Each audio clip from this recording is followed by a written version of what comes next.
Hey guys!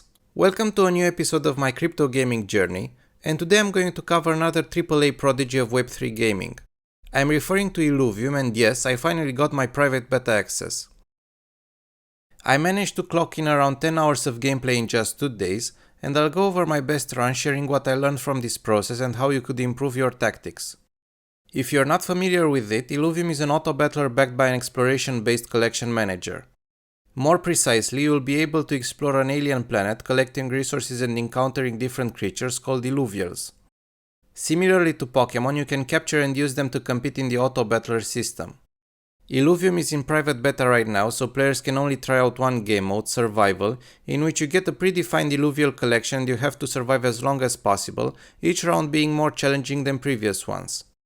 Illuvials have mutated by harnessing the planet's resources, hence there are 5 different affinities that a creature can possess: water, fire, earth, air, and nature. Winning battles grants experience for your Illuvials, allowing them to evolve and merge with other Illuvials to achieve higher stage composite forms, also called Ascended. These combine 2 affinities, for example Magma represents earth and fire, significantly increasing their combat efficiency and, of course, their rarity.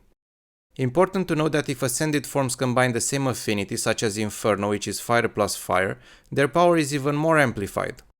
Besides granting new abilities, Ascended forms also contribute more points in the synergy system, allowing you to reach breakpoints more quickly. The synergy system provides additional buffs when stacking the same affinities or classes in the same team. For example, Nature Illuvials regenerate a percent of their total hit points when dropping below 50% health for the first time. Sneak peeks of open world exploration depict a mesmerizing alien world that further adds to the mystery surrounding Illuvials and their origins. Models and animations look unbelievable, and the level of details shows just how much work has been put into them. Apart from their affinity trait, Illuvials fulfill one of the 5 combat roles of classic RPGs, represented by their class: Guardian, Fighter, Rogue, Scion, and Empath. Guardians are tanks, fighters are melee bruisers, rogues start each round by teleporting behind enemy lines, Psions are casters, and Empath is the healer class. Just like affinities, classes can also morph together, generating Ascended forms which combine 2 combat roles. For example, Slayers are rogue fighters. Classes can also stack and reach breakpoints, for example fighters get additional damage every 4th attack. You might start wondering why all of these traits matter, and the answer lies in their interactions. Naturally, every affinity and class has strengths and weaknesses. For example, Fire Illuvials gain an advantage against nature ones, but they are weaker when facing earth affinities. It might seem a bit overwhelming at first, but after a couple of rounds you start to figure it out. Mastering these complex interactions will be mandatory though when trying to reach higher waves in the survival game mode. You start out with 120 points of mastery, each round granting an additional 25 points. You can spend these points to buy Illuvials or gear for your ranger, which can also contribute towards the synergy system. Even though buying Illuvials with all of your mastery points is way more enticing, I found that gearing your ranger can provide a huge boost, especially if you want to distract certain enemy units. In order to buy armor or weapons for your ranger, you must shift right click him.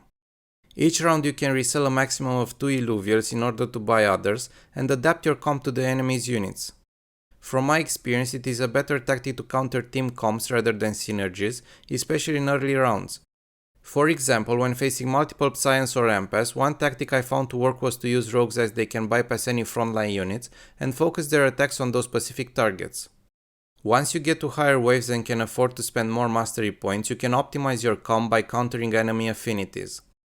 I loved how the team implemented replayability for the private beta, and that is through daily shuffles of your collection. Since open world exploration is not live yet, you can't actually go and capture Illuvials on your own. As a result, each day you get a random set of Illuvials of different rarities and affinities.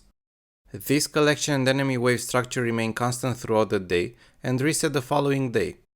This way you get to experiment with different comps each day, and, from my experience, it is an extremely exciting way to test out tactics, new Illuvials abilities, as well as their detailed graphics. My personal best was reaching wave 17, and I managed to do so by building a team around one of my favorite Illuvials, Scoriox.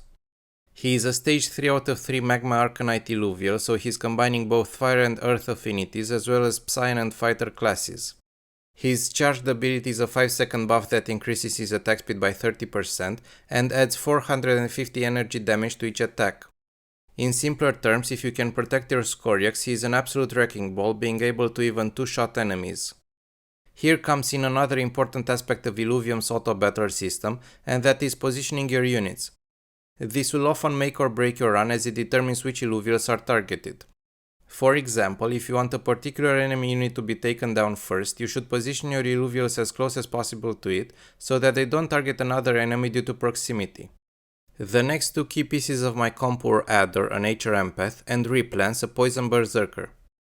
This provided more sustainability through Adder's healing, allowing me to use Replance as a tank, even though he's a fighter. All of this ensured a strong front line, keeping my Skoriox safe to nuke enemies down. Once I got this core setup ready, the following waves I min-maxed my mastery points with cheap stage 1 Illuvials and gear for my Ranger. Playing with competitive option enabled provides you with a 1-minute timer after each round, in which you can change your comp and positioning. This added time pressure increases the difficulty of higher waves, as decision making will be tested all along the way. After wave 10, enemy comps became more diverse, often using science, so I had to add a couple of rogues to deal with them, my favorite being Vermilia and its stage 3 variant Vermilier. Their charged ability is a self-shield, followed by a frontal cone cleave that also silences and blinds enemy units. Overall, I am extremely amazed by Illuvium's quality and complexity, taking the collection manager RPG genre to a whole new level, one that perfectly integrates NFTs. I hadn't played auto battles very much before, but now I find myself waking up each day, eager to see what collection and wave structure I get to experiment with. Open world exploration will provide an additional layer of player progression and resource management, so I can't wait to try it out as it tickles my hoarding OCD.